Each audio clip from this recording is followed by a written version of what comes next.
Hello friends, അപ്പോൾ ഇന്ന് നമുക്കൊരു ഞണ്ട് റോസ്റ്റിൻ്റെ റെസിപ്പി നോക്കിയാലോ.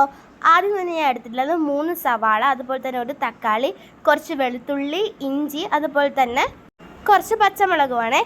പിന്നെ നമുക്കിത് എന്ത് ചെയ്യാം, ആദ്യം തന്നെ ഇഞ്ചിയും വെളുത്തുള്ളിയും ഒന്ന് ഗ്രൈൻഡ് ചെയ്തെടുത്തിട്ട് വരാം കേട്ടോ. പിന്നീട് അടുപ്പത്തേക്ക് ചീനിച്ചട്ടി വെക്കണം. അയ്യോ, അപ്പോഴത്തേക്ക് ഇരുട്ടായി ഗൈസ്, ഞാൻ ഇത് ഫോണൊന്ന് താഴെ വെച്ചാണേ. അപ്പോൾ ചീനിച്ചട്ടി ചൂടായി കഴിയുമ്പോഴത്തേക്ക് നമുക്കതിലേക്ക് ഓയിൽ ഒഴിച്ച് കൊടുക്കണം കേട്ടോ.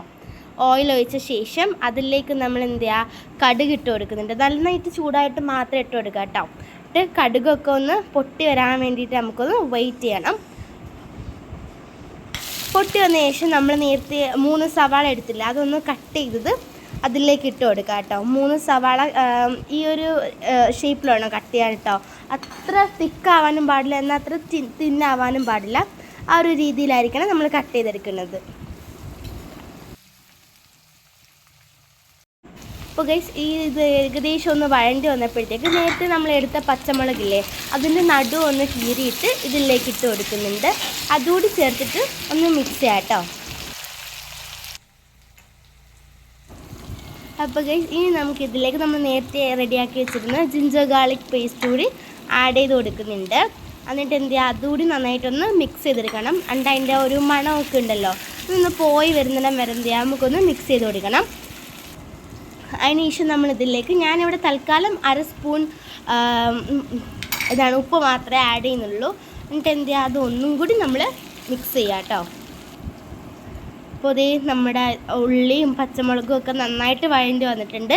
ഇനി നമ്മളിതിലേക്ക് ഒരു തക്കാളി നല്ല ക്യൂബ് ഷേപ്പിൽ അരിഞ്ഞത് ഇതിലേക്ക് ഇട്ട് കൊടുക്കുന്നുണ്ട്.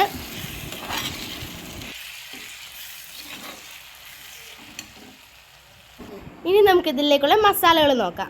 ഞാൻ ഇവിടെ 2 സ്പൂൺ മുളക് പൊടി എടുത്തിട്ടുണ്ട്, 1 സ്പൂൺ മല്ലിപ്പൊടിയും, 1/4 ടീസ്പൂൺ മസാലപ്പൊടിയും, കുരുമുളക് പൊടിയും, മഞ്ഞൾപ്പൊടിയും എടുത്തിട്ടുണ്ട് കേട്ടോ. അപ്പോൾ ഇത്രയും മസാലകൾ വെച്ചിട്ടാണ് നമ്മൾ ഈ ഒരു റോസ്റ്റ് ഉണ്ടാക്കുന്നത്. വളരെ സിമ്പിളാട്ടോ.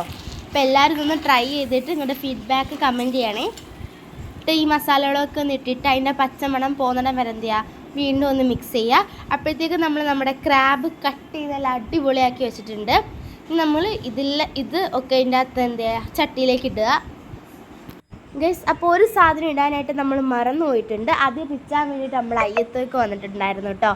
നമ്മൾ മറന്ന സാധനം എന്താണെന്ന് വെച്ചാൽ കറിവേപ്പിലയാണ് കേട്ടോ. അപ്പോൾ നമുക്ക് അതുകൂടി ഒന്ന് പിച്ചെടുക്കാം. ഞങ്ങളുടെ അയ്യത്ത് ഇഷ്ടം പോലെ കറിവേപ്പില ഉണ്ടായിരുന്നു കേട്ടോ. ഉമ്മിതേ ഒടിച്ചെടുക്കുകയാണ് ഗൈസ്. അപ്പോൾ നമ്മൾ പറിച്ച കറിവേപ്പില തണ്ടോടുകൂടി ആ റോസ്റ്റിൻ്റെ മുകളിലേക്ക് വെച്ചിട്ട് എന്ത് ചെയ്യുക, അതൊന്ന് മൂടി വെച്ച് വേവിക്കുക. അപ്പോൾ ഇതിൻ്റെ അകത്തുനിന്ന് ഗൈസ് ക്രാബിൽ നിന്നുള്ള വെള്ളം തന്നെ അതിൻ്റെ അകത്ത് ഇറങ്ങിയിട്ടുണ്ട്. ഇനി ഈ വെള്ളം ഒന്ന് വറ്റുന്നിടം വരെ എന്ത് ചെയ്യുക, നമുക്ക് വെയിറ്റ് ചെയ്യേണ്ടതുണ്ട് കേട്ടോ.